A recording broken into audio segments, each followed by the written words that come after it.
Je crois que bon, chacun de nous aujourd'hui remarque et constate toute l'effervescence et tout le débat et toutes les discussions qui se font aujourd'hui autour des arts plastiques. Et l'on sent très bien qu'il y a quelque chose qui se passe un petit peu dans cette sphère. Il y a de plus en plus d'artistes peintres que l'on voit un peu partout. Il y a des styles qui commence un petit peu à se développer. Des galeries, on se rappelle, il y avait des galeries qui ont fermé leurs portes. Aujourd'hui, on a beaucoup qui ouvrent un peu à Marrakech, à Casablanca et dans les autres centres.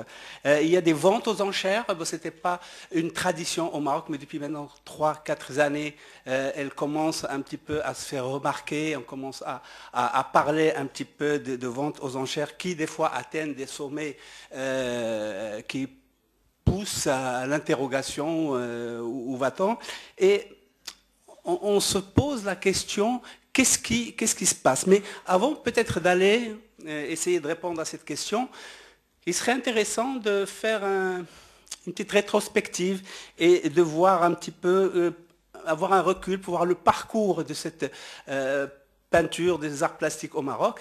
Bien sûr, la vie est encore, bon, la durée est très courte, il n'y a pas plus de 60 ans, sur l'histoire des arts plastiques au Maroc, bon, tel que perçu et conçu par les Occidentaux, bon, c'est très récent chez nous, et on se rappelle très bien que il y a quelque temps, il y avait des tentatives de produire des créations artistiques qui se veulent un petit peu s'inspirer de toutes les sources que nous avons, parce que en fait notre patrimoine est séculaire. Il y a l'arabe, il y a le berbère, il y a la civilisation romaine, phénicienne, africaine, etc. Et tout ça se meut évidemment au fond de l'artiste pour pouvoir produire quelque chose. Mais cet élan, on se rappelle, durant la période coloniale, a été quelque part étouffé, il a été voilé, et à un moment donné, il y a eu cette fameuse crise.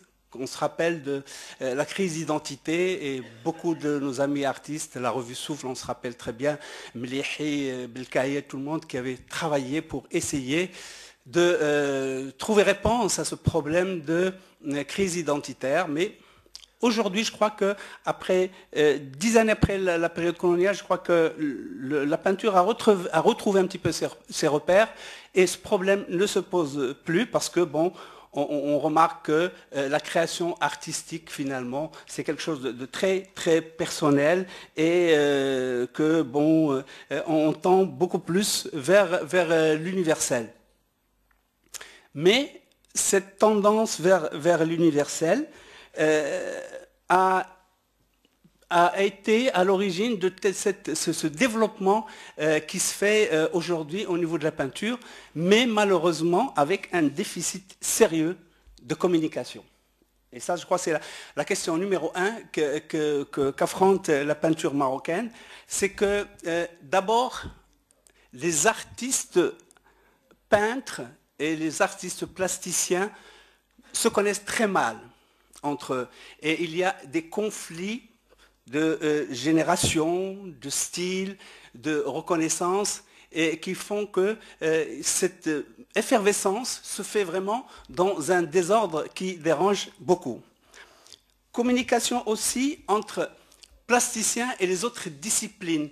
Par exemple, je suis très heureux qu'il y ait cette rencontre avec les cinéastes, parce que rares sont les rencontres avec les autres disciplines, les hommes de théâtre, les hommes de cinéma, les autres disciplines artistiques. Et c'est heureux maintenant qu'il y ait ce forum, évidemment, qui est une plateforme pour faire partager les émotions avec les différents artistes.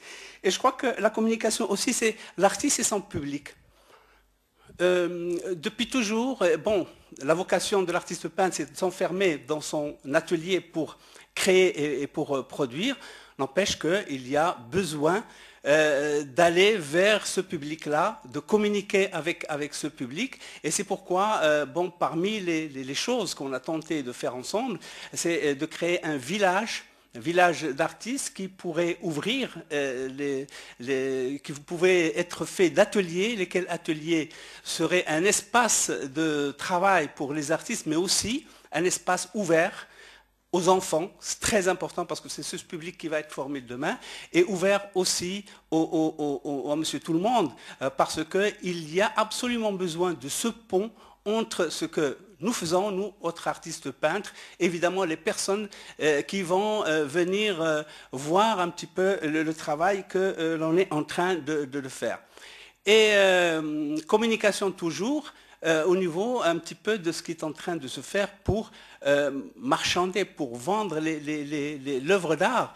Aujourd'hui, il y a des cotations qui sont en train de se faire de manière très artificielle et qui absolument dérangent la bonne évolution et le bon développement de la peinture et des arts plastiques tels que nous l'aurons souhaité. Bon.